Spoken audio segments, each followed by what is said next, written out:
کسی زمانے کی بات ہے کہ کسی گاؤں میں ایک شخص رہتا تھا۔ وہ بہت زیادہ غریب تھا۔ روز بروز اس کے حالات خراب ہوتے جا رہے تھے۔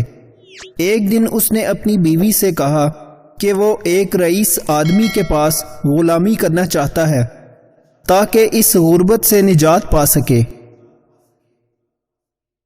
بیوی یہ سن کر بہت پریشان ہوئی، لیکن جب اس شخص نے بہت اصرار کیا تو بیوی نے اجازت دے دی۔ اس کی بیوی نے ابھی پہلا بیٹا بھی پیدا نہیں کیا تھا۔ وہ شخص اپنی بیوی کو بھری جوانی میں چھوڑ کر کسی رئیس آدمی کے پاس غلامی میں چلا گیا تاکہ آنے والے بچے کے لیے بہتر مستقبل بن جائے۔ اب وہ اپنے گھر سے کافی دور تھا۔ اس نے 20 سال تک اس رئیس آدمی کی خدمت کی۔ 20 سال کے بعد اس نے اپنے مالک سے اجازت لی کہ وہ اب گھر جانا چاہتا ہے۔ وہ رئیس آدمی بہت سخی تھا۔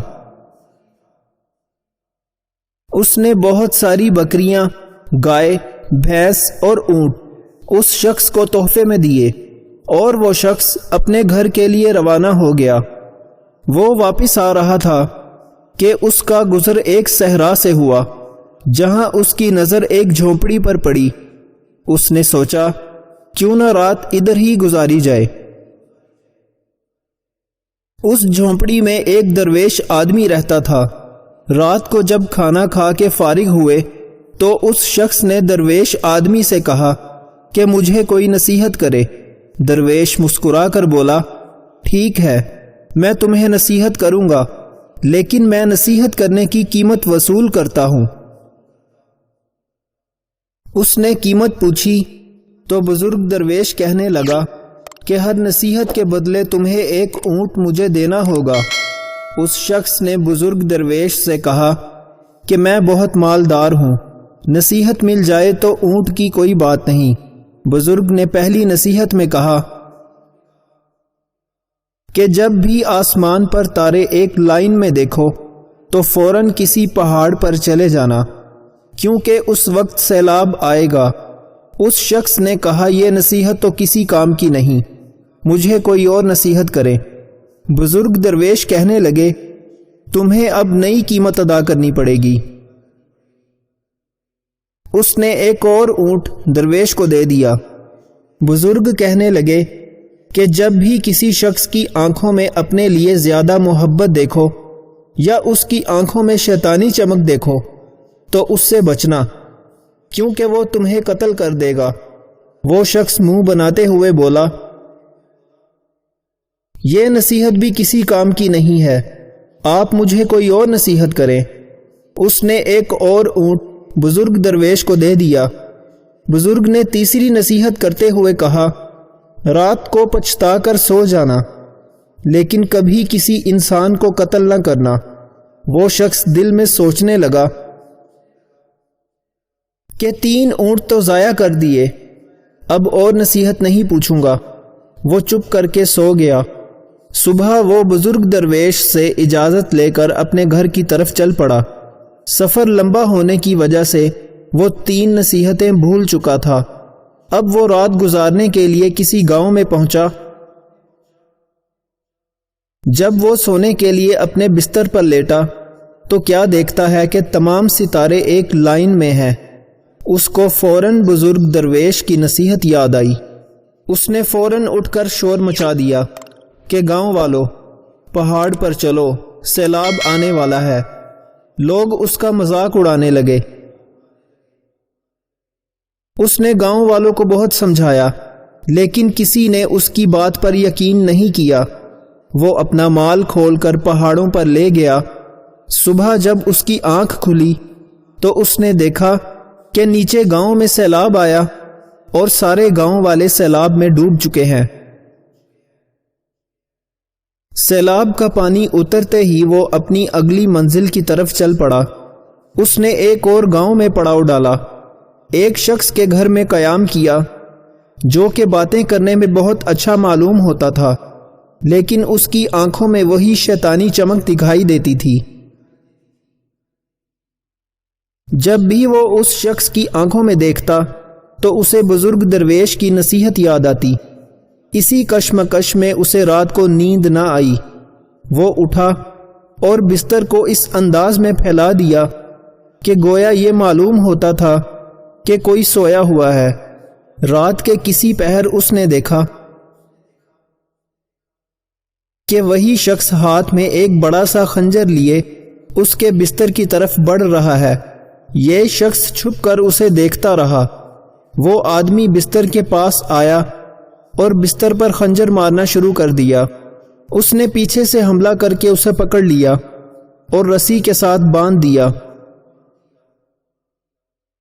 صبح صادق کے وقت اس نے اس شخص کو گاؤں کی پنچایت کے حوالے کیا اور اپنے گھر کی طرف روانہ ہو گیا۔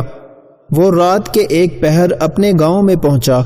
گھر کے قریب آ کر اس نے دیکھا کہ اس کی بیوی کسی نوجوان کے ساتھ والی چارپائی پر سوئی ہوئی ہے۔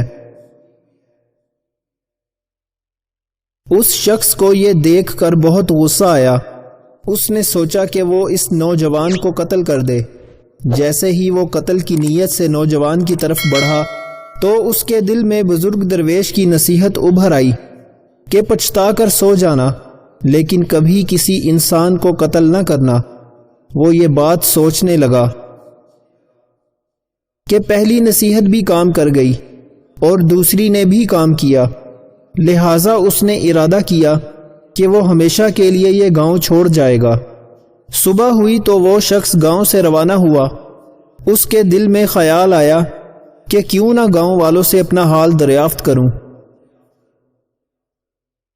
چنانچہ جب اس نے گاؤں کے ایک شخص سے اپنا ذکر کیا تو وہ شخص کہنے لگا کہ وہ غریب آدمی تھا۔ برسوں پہلے وہ روزی روٹی کمانے کے لیے یہاں سے چلا گیا۔ وہ واپس تو نہیں آیا، لیکن اس کی بیوی اور ایک بیٹا گاؤں میں ہی رہتے ہیں۔ اس کا بیٹا اب جوان ہو چکا ہے۔ اب اس کے ذہن میں یہ خیال آیا کہ وہ میرا ہی بیٹا ہے جو میری بیوی کے ساتھ والی چارپائی پر سویا ہوا تھا۔ وہ فوراً اپنے گھر کی طرف واپس پلٹا۔ گھر آ کر اپنی بیوی اور بیٹے سے ملا اور خوشی خوشی زندگی گزارنے لگا۔ تو دوستو، سچ ہی کہتے ہیں کہ کوئی بزرگ آپ کو نصیحت کرے تو اسے پلے سے باندھ لینا چاہیے، لیکن آج کل اگر کوئی بزرگ نصیحت کرے تو اولاد ڈانٹ دیتی ہے۔ ہر نصیحت پر غور کرنا چاہیے۔ جو لوگ نصیحت پر غور نہیں کرتے وہ پھر پچھتاتے ہیں۔ فجر کے وقت کچھ لوگ تکیے پر سر رکھ کر سوتے ہیں اور کچھ لوگ مصلے پر سر رکھ کر روتے ہیں۔ سونے والے خوبصورت خواب دیکھتے ہیں اور رونے والے خوبصورت تقدیر پا لیتے ہیں۔ انسان کمزور نہیں، نفس کمزور ہے۔ عمل میں تاخیر نہیں، سستی کی لت ہے۔ رزق کی کمی نہیں، ہرس کی بہتات ہے۔ انسان کا قحط نہیں، انسانیت کی تھوڑ ہے۔ کسی بھی وجہ سے گناہ نہ کرو، کیونکہ وجہ ختم ہو جائے گی، مگر گناہ نہیں۔ اور ہر نیکی کے لیے تکلیف اٹھا لیا کرو، کیونکہ تکلیف ختم ہو جائے گی، لیکن نیکی نہیں۔ مذہب میں سے انسانیت اور خدمت نکال دی جائے تو صرف عبادت رہ جاتی ہے، اور محض عبادت کے لیے پروردگار کے پاس فرشتوں کی کوئی کمی نہیں۔ انسان کے رزق میں رکاوٹ یہ 5 کام کرنے سے آتی ہے۔ نمبر 1، نہانے کی جگہ پر پیشاب کرنے سے۔ نمبر 2، دسترخوان پر بحث کرنے سے۔ نمبر 3، ظہر کی نماز ترک کرنے سے۔ نمبر 4، اللہ کی نافرمانی کرنے سے۔ نمبر 5، زنا کرنے سے۔